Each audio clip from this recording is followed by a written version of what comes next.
Juízes capítulo 10. Tolá e Jair, juízes dos israelitas.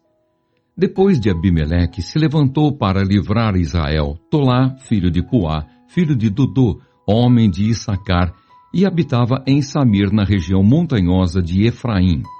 Julgou a Israel 23 anos e morreu, e foi sepultado em Samir.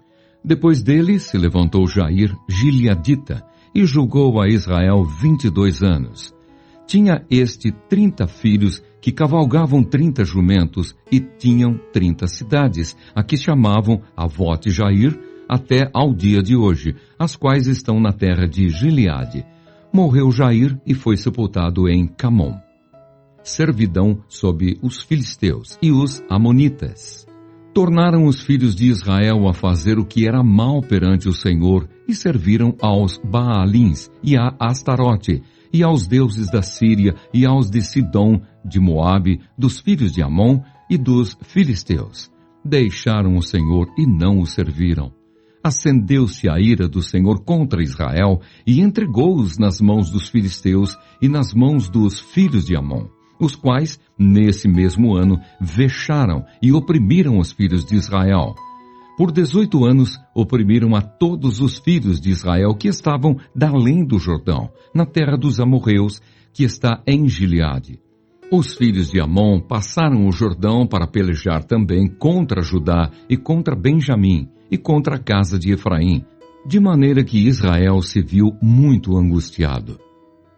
Então os filhos de Israel clamaram ao Senhor, dizendo: Contra ti havemos pecado, porque deixamos o nosso Deus e servimos aos Balaíns.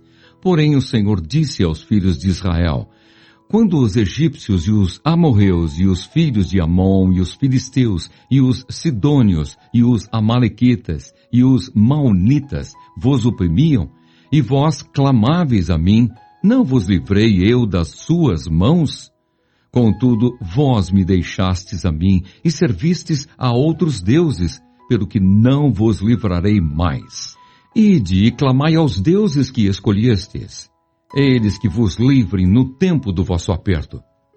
Mas os filhos de Israel disseram ao Senhor: Temos pecado, faze-nos tudo quanto te parecer bem, porém livra-nos ainda esta vez, te rogamos. E tiraram os deuses alheios do meio de si e serviram ao Senhor. Então já não pôde ele reter a sua compaixão por causa da desgraça de Israel. Tendo sido convocados os filhos de Amon, acamparam-se em Gileade. Mas os filhos de Israel se congregaram e se acamparam em Mispa. Então o povo, aliás, os príncipes de Gileade, disseram uns aos outros: Quem será o homem que começará a pelejar contra os filhos de Amon? Será esse o cabeça de todos os moradores de Gileade.